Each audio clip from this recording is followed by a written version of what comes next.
மாணவர்கள் அனைவருக்கும் கணியன் குழுமம் சார்பாக இனிய வணக்கம். நமக்கு பார்த்தீங்க அப்படின்னா ஆர்ஆர்பி என்டிபிசிக்கான கிளாஸஸ் வந்து ரெகுலராக பார்த்துக்கிட்டு இருக்கோம். ஸோ அந்த வகையில் வந்து பார்த்தீங்க அப்படின்னா நிறையா வீடியோ கிட்டத்தட்ட ஒரு 35 வீடியோவுக்கு மேலே நம்ம வந்து பார்த்துருக்கோம். ஸோ எல்லா வீடியோவுமே உங்களுக்கு ஆர்ஆர்பி என்டிபிசி கண்டிப்பாக யூஸ்ஃபுல்லாக இருக்கும். ஸோ பார்த்துறவங்களுக்கு வந்து தெரிஞ்சிருக்கும். ஸோ இன்றைக்கி இந்த செஷனில் பார்த்தீங்க அப்படின்னா என்ன பார்க்க போகிறோம் அப்படின்னா இந்தியாவுடைய முக்கிய பயிர்கள், சரிங்களா? ஆல்ரெடி இதுக்கு முன்னாடி வீடியோவில் பார்த்தீங்க அப்படின்னா இந்தியாவுடைய மண் வகைகள், இந்தியாவுடைய அமைவிடம் அப்படின்னு நிறையா வந்து பார்த்துருக்கோம். ஸோ அந்த வரிசையில் பார்த்தீங்க அப்படின்னா ரொம்ப முக்கியமாக எதிர்பார்க்கக்கூடிய ஒரு கேள்வி கேட்கக்கூடிய ஒரு பகுதி தான் பார்த்தீங்க அப்படின்னா இந்தியாவுடைய பயிர்கள் என்னென்ன அப்படின்றது தான். ஸோ வாங்க வீடியோக்குள்ளே போயிடலாம், சரிங்களா? சரி, ஓகே. இந்தியாவின் முக்கிய பயிர்கள், ஓகேங்களா? ஸோ இந்தியாவில் சாகுபடி பயிர்களை 4 வகையாக பிரிக்கிறாங்க. ஸோ என்னென்ன அப்படின்னு பாருங்கள். ஃபஸ்ட்டு வந்து பார்த்தீங்க அப்படின்னா உணவு பயிர்கள், சரிங்களா? உணவு பயிர்கள். ஸோ உணவு பயிர்கள் என்னென்னு பாருங்கள். உணவு பயிர்கள் வந்து நெல், கோதுமை, மக்காச்சோளம், திணைப்பயிர்கள், பருப்பு வகைகள். இது எல்லாத்தையுமே என்ன சொல்கிறாங்க, நம்ம சாப்பிடக்கூடிய உணவுப் பொருள்கள் எல்லாமே நம்ம என்னென்ன சாப்பிடுவோம் பார்த்தீங்க அப்படின்னா நெல், கோதுமை, மக்காச்சோளம், கம்பு இந்த மாதிரி இருக்குங்க இல்லையா? இது எல்லாத்தையுமே திணைப்பயிர்கள் எல்லாத்தையுமே என்ன சொல்லுவோம், பருப்பு எல்லாத்தையுமே உணவு பயிர் அப்படின்னு ஒரு டைப்பு. 2வது டைப்பு பாருங்க, வாணிப பயிர்கள், சரிங்களா? வாணிப பயிர்கள் பார்த்தீங்க அப்படின்னா கரும்பு நம்ம உணவா உட்கொள்ளமா கிடையாது. கரும்பு வந்து என்ன செய்யறாங்க அப்படின்னா சர்க்கரையா தொழிற்சாலை கொண்டு போய் சர்க்கரையாக மாற்றி அதை வந்து என்ன செய்யறாங்க, வியாபாரம் பண்றாங்க. ஸோ அப்போ அது வந்து கரும்பு வந்து வாணிப பயிர். புகையிலை அதே மாதிரி தான், பருத்தி, சணல், எண்ணெய் வித்துக்கள் எல்லாமே வாணிப பயிர்கள், சரிங்களா? சரி, ஓகே. வாணிப பயிர்கள். அடுத்து இது ஒரு வகை, 2 வகை. ஓகே, அடுத்து பாருங்க.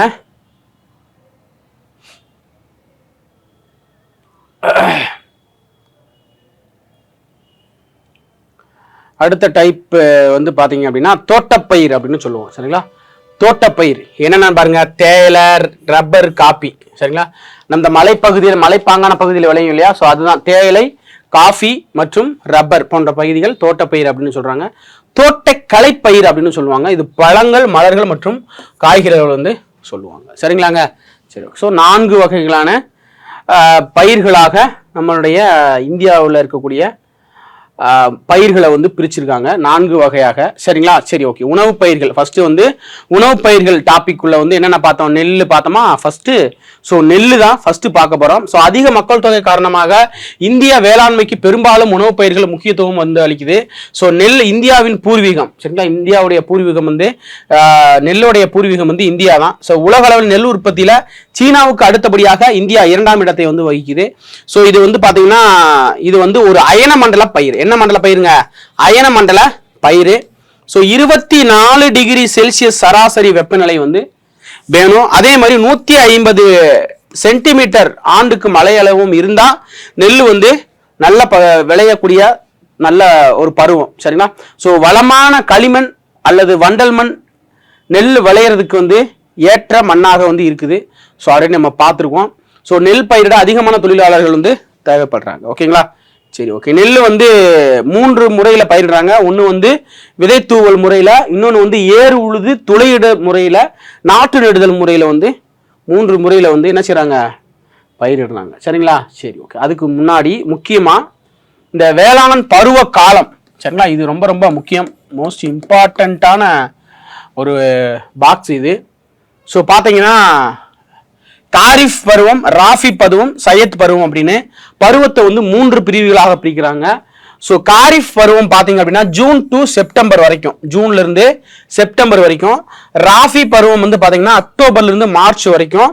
சையத் பருவம் பார்த்தீங்க அப்படின்னா ஏப்ரல்ல இருந்து ஜூன் வரைக்கும், ஏப்ரல்ல இருந்து ஜூன் வரைக்கும், சரிங்களா? சரி, ஓகே. பாருங்க,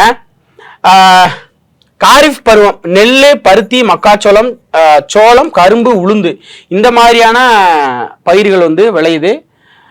அது வட மாநிலத்தில்.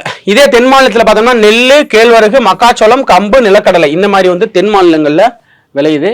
ஸோ ராஃபி பருவத்தில் வட மாநிலங்களில் கோதுமை, பருப்பு, ஆளி விதைகள், கடுகு, பார்லி இந்த மாதிரி வந்து முளைக்குது. இதே தென் மாநிலங்களில் பார்த்தீங்கன்னா நெல், மக்காச்சோளம், கேழ்வரகு, நிலக்கடலை, கம்பு, சரிங்களா? சரி, ஓகே. இதே சையத் பருவத்தில் பார்த்தீங்கன்னா வட மாநிலத்தில் காய்கறிகள், பழங்கள், தீவன பயிர்கள் வந்து விளையுது.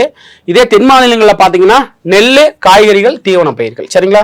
சரி, ஓகே. 3 பருவத்துக்குமே விளையக்கூடிய தென் மாநில பயிர் என்ன அப்படின்னு பார்த்தீங்க அப்படின்னா நெல்லு தான். நெல்லு நெல்லு நெல்லு. சரிங்களா? 3 பருவத்திலையும் விளையக்கூடிய பயிர் நெல். சரிங்களாங்க? சரி, அடுத்து பாருங்க.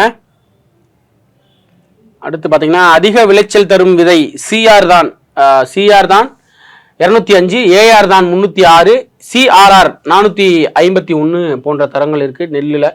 சரிங்களா? 2016ஆம் ஆண்டு நிலவரப்படியே அரிசி உற்பத்தியில முதல் 10 இடங்கள்ல வந்து இருக்குது. எந்தெந்த மாநிலங்கள் பார்த்தீங்க அப்படின்னா, ஃபர்ஸ்ட் வந்து மேற்கு வங்காளம் முதல் மாநிலமாக, உத்தரப்பிரதேசம், பஞ்சாப், தமிழ்நாடு 4வது மாநிலமாகவும், ஆந்திர பிரதேசம், பீகார், சத்தீஸ்கர், ஒடிஷா, அஸ்ஸாம், ஹரியானா மாநிலங்கள் அடுத்த 2016 படியாக. சரிங்களா? ஸோ இது வந்து மாற்றத்துக்கு கூட வந்திருக்கலாம். ஸோ நல்லா பார்த்துங்க. சரிங்களா? ஓகே, அடுத்து வந்து பாருங்க கோதுமை. கோதுமை வந்து பார்த்தீங்கன்னா நெல்லுக்கு அடுத்து 2வதாக இந்தியாவில் அதிகமாக விளைவிக்கக்கூடிய பயிர். சரிங்களா? ஸோ பரப்பளவில் 22% வந்து மொத்த உணவு பயிர்களில் 34% பங்கையும் கோதுமை வந்து இருக்குது. ஸோ இந்த பயிர் விளையிறதுக்கு பார்த்தீங்க அப்படின்னா 10 to 15 டிகிரி வெப்பநிலை தேவை. முதிரும் பருவத்தில் வந்து 20 to 25 டிகிரி வெப்பநிலை தேவை. ஸோ சுமார் 85% மேலான கோதுமை உற்பத்தி வந்து உத்தரப்பிரதேசம், பஞ்சாப், ஹரியானா, ராஜஸ்தான், மத்திய பிரதேசம் அந்த வடக்கு மாநிலங்கள் இருக்கு இல்லையா? ஸோ அந்த 5 மாநிலத்தில் நடக்குது அப்படின்னு வந்து சொல்றாங்க. ஸோ கரிசல் மண் கோதுமை உற்பத்திக்கு முக்கிய பங்கினை வந்து வகிக்குது அப்படின்னு சொல்றாங்க. சரிங்களா? சரி, அடுத்து வந்து பாத்தீங்கன்னா சோளம். 3வது முக்கிய உணவு பயிர் சோளம். ஆப்பிரிக்காவை பூர்வீகமாக கொண்டது சோளம். சரிங்களா? ஸோ வறட்சியான காலநிலையிலும் நல்லா வளரக்கூடிய பயிர் தான் இந்த சோளம். ஸோ இதுல வந்து பாத்தீங்கன்னா கார்போஹைட்ரேட்டுகள், புரதச்சத்துக்கள், தாதுக்கள், விட்டமின்ஸ் வந்து அதிகமாக இருக்குது. ஸோ பெரும்பாலும் ஏழை மக்களுக்கு ஒரு மலிவான உணவாக வந்து இந்த சோளம் வந்து விளங்குவதாக சொல்றாங்க. ஸோ கால்நடை தீவனமாகவும் இது வந்து பயன்படுது. குறிப்பா பாத்தீங்கன்னா தீபகற்ப இந்தியாவில் ஒரு முக்கியமான பயிராகவும் இந்த சோளம் வந்து இருக்குது. மகாராஷ்டிரா, கர்நாடகம், மத்திய பிரதேசம் போன்ற மாநிலங்களில் முதன்மை பயிராக இந்த சோளம் வந்து இருக்கு. சரிங்களா? ஸோ சோளத்தினுடைய பிறப்பிடம் எதுங்க? சோளம் வந்து பாத்தீங்கன்னா ஆப்பிரிக்காவை பூர்வீகமாக கொண்டது. கம்புமே பார்த்தீங்க அப்படின்னா ஆப்பிரிக்காவை பூர்வீகமாக கொண்டது தான். சரிங்களா? கம்பு அடுத்து. சரிங்களா? கம்பு வந்து அதே மாதிரி தான் பார்த்துக்கணும். ஓகேங்களா? அடுத்து வார்கோதுமை, அதாவது பார்லி அப்படின்னு சொல்லுவாங்க. பார்லி நம் நாட்டின் முக்கியமான தானிய பயிர்கள் ஒன்றாக இருக்குது. ஸோ ஏழைகளின் முக்கிய உணவாக மட்டும் இல்லாமல் பார்லி வந்து பார்த்தீங்கன்னா இந்த நீர் மதுபானங்கள் தயாரிக்கிறதுக்கும் பயன்படுத்தப்படுது. சரிங்களா? நமக்கு பயன்படுத்தப்படுகிறது. இது ராஜஸ்தான், உத்தரப்பிரதேச மாநிலங்கள் இரண்டிலும் முக்கியமான முதன்மை பயிராக இருக்கு. சரிங்களா? பருப்பு வகைகள். சரிங்களா? அதே மாதிரி தான் பருப்பு வகைகள் மாட்டுக்கு தீவனமாகவும் இருக்குது. எல்லா வகையிலும் உலகில் அதிக பருப்பளவை உற்பத்தி செய்யும் நாடாக இந்தியா வந்து இருக்குது. சரிங்களா? சரி, ஓகே. அடுத்து வாணிப பயிர். வாணிப பயிர் கரும்பு பார்த்தோம் இல்லையா? ஸோ கரும்பு உலகின் 2வது பெரிய உற்பத்தியாளராக இந்தியா வந்து இருக்குது. ஸோ உலகின் சர்க்கரை கிண்ணம் அப்படின்னு கியூபா வந்து சொல்லுவோம். சரிங்களா? உலகின் சர்க்கரை கிண்ணம் வந்து கியூபா. ஓகேங்களா? சரி, ஓகே. நம் நாடு கியூபா மற்றும் பிரேசிலுக்கு அடுத்தபடியாக 3வது இடத்துல இருக்குது நமக்கு வந்து கரும்பு உற்பத்தியில். ஸோ கரும்புடைய அந்த இது பார்த்தீங்க அப்படின்னா சாராய தொழிற்சாலையில் கரும்பு சாறு வந்து பயன்படுத்தப்படுது. ஸோ கரும்புடைய சக்கை வந்து நமக்கு பேப்பர் தயாரிக்கிறதுக்கு வந்து பயன்படுது. வெல்லம், நாட்டு சக்கரை தயாரிக்கிறதுக்கும் கரும்பு பயன்படுது. ஸோ கரும்பு வந்து ஒரு முக்கியமான வாணிப பயிராக இருக்கு. சரிங்களா? சரி, ஓகே. கியூபா முதலிடத்துல இருக்கு, பிரேசில் 2வது இடத்துலையும், 3வது வந்து இந்தியா வந்து இருக்குது. சரிங்களா? அடுத்து பருத்தி பாருங்க. இந்தியாவின் முக்கிய வணிக பயிராக பருத்தி வந்து இருக்குது. பருத்தி உற்பத்தியில நம்ம 2வது இடத்துல வந்து இருக்கோம். சரிங்களாங்க? சரி, ஓகே. அதை மட்டும் பார்த்துக்கணும். சணல் பார்த்தீங்க அப்படின்னா ஒரு வெப்பமண்டல இலைப்பயிர். ஸோ சணலை பொறுத்தளவுக்கு இந்த நாறு, தார்பாலின், திரைச்சீலை போன்ற பொருட்கள் தயாரிக்கிறதுக்காக இந்த சணலை வந்து பயன்படுது. கயிறு, நூலிலைகள், போர்வை, துணி, கம்பளி, கோணிப்பை இதெல்லாம் தயாரிக்கிறதுக்கு எல்லாத்துக்குமே சணல் வந்து பயன்படுது. ஸோ சணல் உற்பத்தியில மேற்கு வங்காளம் முதலிடத்தை வைக்கிறது. அதுக்கடுத்து பீகார், அஸ்ஸாம், மேகாலயா போன்ற மாநிலங்கள்லையும் சணல் உற்பத்தி செய்யப்படுகிறது. சரிங்களா? ஓகே. அடுத்து பாருங்க. அடுத்து வந்து எண்ணெய் வித்துக்கள். ஸோ எண்ணெய் வித்துக்கள்னா தெரியும். கடுகு, எள்ளு, ஆளி விதை, சூரியகாந்தி, ஆமணக்கு, பருத்தி விதை இந்த மாதிரி. சரிங்களா? ஓகே. குஜராத் மாநிலத்தில் எண்ணெய் வித்துகள் முதலிடத்தில் இருக்கு. சரிங்களா? எண்ணெய் வித்துக்கள் உற்பத்தியில குஜராத் மாநிலம் வந்து உற்பத்தியில முதலிடம் இருக்கு. அடுத்து தோட்டப்பயிர்ல வந்து தேயிலை ஃபர்ஸ்ட். தேயிலை உற்பத்தியில வந்து பாத்தீங்க அப்படின்னா தேயிலை வந்து ஒரு அயன மண்டல மற்றும் உப அயன மண்டல காலத்துல வளரக்கூடிய ஒரு பசுமையான தாவரம் அப்படின்னு வந்து சொல்றாங்க. ஓகேங்களா? ஓகே. இது வந்து தேயிலை வந்து 2 டைப்ல வந்து இருக்குது. ஒன்று வந்து பாத்தீங்கன்னா பூஹி பிறப்பிடம். இந்த பூஹி தேயிலுடைய பிறப்பிடம் வந்து சீனா. அசாமிகா அதனுடைய பிறப்பிடம் வந்து இந்தியா தான். சரிங்களா? ஸோ இந்தியா தேயிலை உற்பத்தியில வந்து பாத்தீங்கன்னா உலக உற்பத்தியில சீனாவுக்கு அடுத்தபடியாக இந்தியா வந்து 2வது இடத்துல வந்து இருக்குது. ஸோ தேயிலை உற்பத்தியில முதன்மை மாநிலமாக அஸ்ஸாம் வந்து இருக்குது. சரிங்களா? ஸோ அதை மட்டும் பார்த்துக்கணும். ஸோ அது தவிர தமிழ்நாடு, கேரளா, மேற்கு வங்காள பகுதியிலையும் தேயிலை வந்து பயிரிடப்படுது. அடுத்து காஃபி வந்து உற்பத்தியில் முதலிடம் வகிக்கக்கூடிய மாநிலம் வந்து பார்த்தீங்கன்னா கர்நாடகா. ஸோ காஃபி உற்பத்தியில் இந்தியா 7வது இடத்துல வந்து இருக்குது. சரிங்களா, காஃபி உற்பத்தியில் இந்தியா 7வது இடத்துலையும், இந்தியாவில் முதலிடமாக கர்நாடகா மாநிலமும் இருக்குது. சரிங்களா, ஸோ காஃபியும் 2 முக்கிய வகைகளாக பிரிக்கப்படுது. அராபிகா, அதாவது தரம் மிக்கதும் இந்தியாவில் அதிகம் பயிரிடப்படுவதும் இந்த அராபிகா அப்படின்னு சொல்றது தான். அதுக்கடுத்து பார்த்தீங்கன்னா ரோபஸ்டா, இது வந்து தரம் வந்து கொஞ்சம் கம்மியாக இருக்குது அப்படின்னு வந்து சொல்கிறாங்க. சரிங்களா, ஸோ காஃபி. ஓகே, கர்நாடகம் வந்து முதலிடம், நான் முன்னாடியே சொன்ன மாதிரி கர்நாடகம். ஓகேங்களா, ஓகே. அதுக்கடுத்து பார்த்தீங்கன்னா ரப்பர். 1902 கேரளாவில் முதல்ல வந்து ரப்பர் தோட்டம் உருவாக்கப்பட்டது. ஸோ இது வந்து பார்த்தீங்கன்னா வெப்ப ஈரப்பத அயன மண்டல காலநிலையில் ரப்பர் பயிரிடப்பட்ட ஏற்ற மண். ஸோ வெப்பநிலை 20 டிகிரி செல்சியஸுக்கு அதிகமாகவும் மழைப்பொழிவு 300 சென்டிமீட்டருக்கும் இருக்கணும். ஸோ பெரும்பாலும் ரப்பர் தோட்டங்கள் பார்த்தீங்க அப்படின்னா எங்கே இருக்குது? கேரளா, தமிழ்நாடு, கர்நாடகா போன்ற மாநிலங்களில் இருக்குது. ஸோ அந்தமான் நிக்கோபார் தீவு ரப்பர் உற்பத்தியில் முக்கிய பகுதிகளாகவும் இருக்குது. சரிங்களா, ஸோ அதை மட்டும் பார்த்துக்கணும். அடுத்து நறுமண பொருள்கள், நறுமண பயிர்கள். ஸோ பழங்காலம் தொட்டே நறுமண பயிர்களுக்கு இந்தியா வந்து புகழ் பெற்றது. அதனால தான் பார்த்தீங்கன்னா ஐரோப்பா கண்ட்ரியில் இருக்கக்கூடிய போர்ச்சுகல் வந்து இந்தியாவுக்கான கடல் வழியை கண்டுபிடிக்கணும் அப்படின்னு அலைஞ்சாங்க. சரிங்களா, அதான் நமக்கு தெரிஞ்சதான். ஸோ இஞ்சி, ஏலக்காய், மஞ்சள், லவங்கம், பட்டை, பாக்கு போன்ற நறுமண பொருள்கள் அதிகபட்சமாக இங்கே விளையுது மேற்கு தொடர்ச்சி மலையில் தான் அதிகமாக பயிரிடப்படுகிறது. சரிங்களா, ஓகே. அடுத்து தோட்டக்கலை பயிர்கள். தோட்டக்கலை பயிர்கள் வந்து பழங்கள் மற்றும் பல மலர்கள், காய்கறி வகைகள் நம்ம சொன்னோம். ஸோ உடல்நலத்துக்கு தேவையான தாதுக்கள், விட்டமின்ஸாக இருக்கட்டும், இல்லை நார்ச்சத்தாக இருக்கட்டும், எல்லாமே இந்த பழங்கள், காய்கறிகள் அதிகமாக இருக்குது. ஸோ மனிதர்கள் அன்றாட உணவில் முக்கியமாக பயன்படுத்தக்கூடிய பயிர்கள் எது அப்படின்னா இந்த தோட்டக்கலை பயிர்கள் தான். ஸோ பழங்கள், காய்கறி வகைகளை உற்பத்தியில் இந்தியா வந்து 2வது இடத்துல வந்து இருக்குது. சரிங்களா, ஸோ மேக்சிமம் வந்து 2வது இடம் தான். நெல், கரும்பு, அந்த மாதிரி கரும்புல வந்து 3வது இடம்.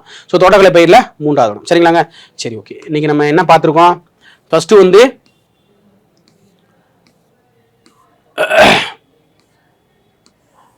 இந்தியாவுடைய முக்கிய பயிர்கள் அப்படின்னு டாபிக் பார்த்தோம். இந்தியா 4 வகையாக அந்த பயிர்கள் வந்து 4 வகை பயிர்களாக பிரிக்கப்படுகிறது. உணவு பயிர், வாணிப பயிர், அதுக்கடுத்து பார்த்தீங்க அப்படின்னா என்னதுங்க, தோட்டப்பயிர், தோட்டக்கலைப்பயிர் அப்படின்னு 4 டைப்ல பார்த்தோம். எல்லாத்தையுமே நம்ம என்ன செஞ்சிட்டோம்?